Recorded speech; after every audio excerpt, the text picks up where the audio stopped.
Team 1 focused primarily on the European influence on Africa.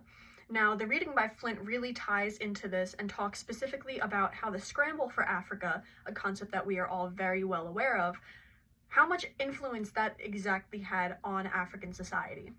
The first point that he talks about is the economy, analyzing the African economy outside of a Western perspective.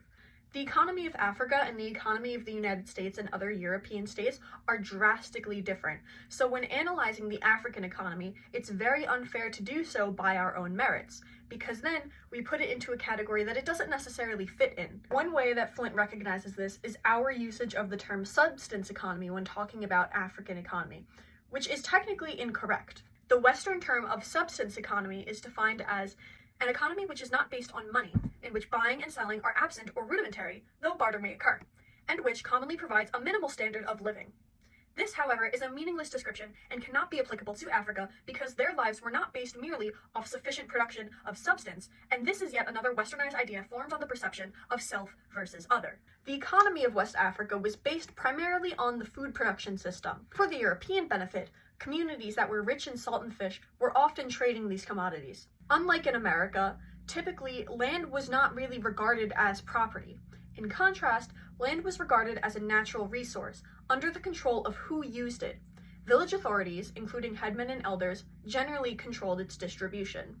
Now, in Africa, most of the densely populated areas can be attributed to Western influence and trade. Whether looking for slaves or legitimate goods, a lot of areas of Africa began to become densely populated by Europeans. With the rapid decline of the Atlantic slave trade, the coast of Africa began to become more densely populated. Primarily between the years 1840 and 1860, slaves that were previously going to be exported were moved to the coast by the Europeans for lines of work.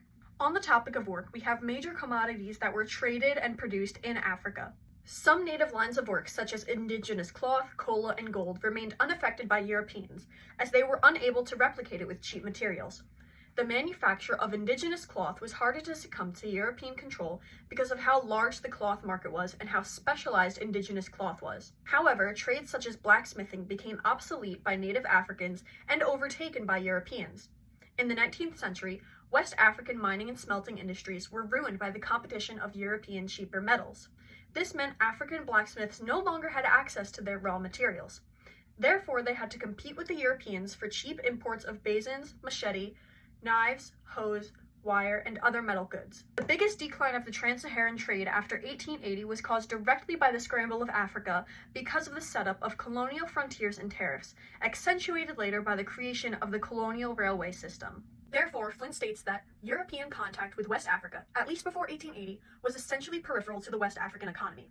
It was the local economy which dominated the lives of the people, created the surpluses needed to provide for traders and craftsmen, the maintenance of kingship, ruling oligarchies and the state, and the support of priests and religious oracles. The economy of West Africa, therefore, although not totally altered, had been certainly impacted by the contact with Europe in the 19th century. So what does this exactly mean for Africans at the time? How does this affect their daily lives? Liberated Africans began participating in a cash economy, where they worked for wages, seeking salaried positions, or accumulating savings through trade.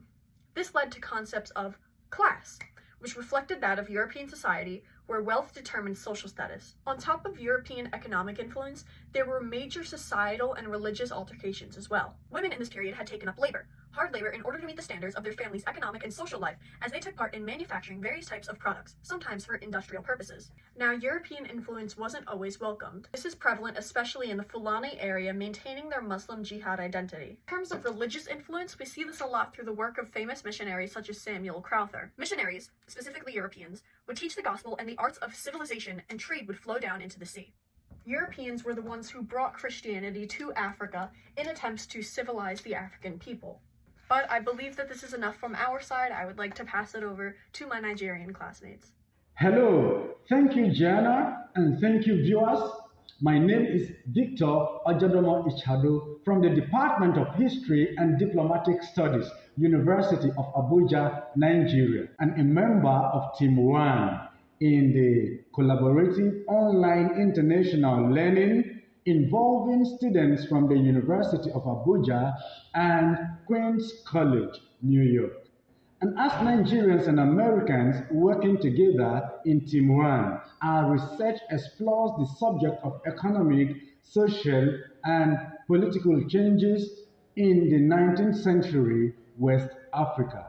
Socially, the introduction of Western education brought new social norms and values, challenging the existing values and norms. In the aspect of economy, the Europeans had influence on trade and agricultural practices in Africa in the 19th century. Flint noted that West Africans responded with huge increase not only in the production of such traditional crops such as palm oil, granules, etc., but with the cultivation of cash crops like cotton and cocoa, which entailed new methods of agriculture. In the aspect of trade, there was a shift from the slave trade to what we call legitimate trade.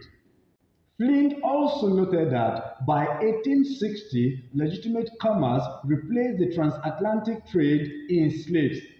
British industry increasingly needed tropical products, dyes, gums, and vegetable oils, and it was thus stupid as well as immoral for British slave traders to be permitted to denude Africa of the labor which these commodities could be produced. Politically, Europeans had influence on West Africa in 19th century. They changed the structure of politics and governance in West Africa according to Flint. He opined that colonial administration needed officials, great and small, black and white, to administer the domain.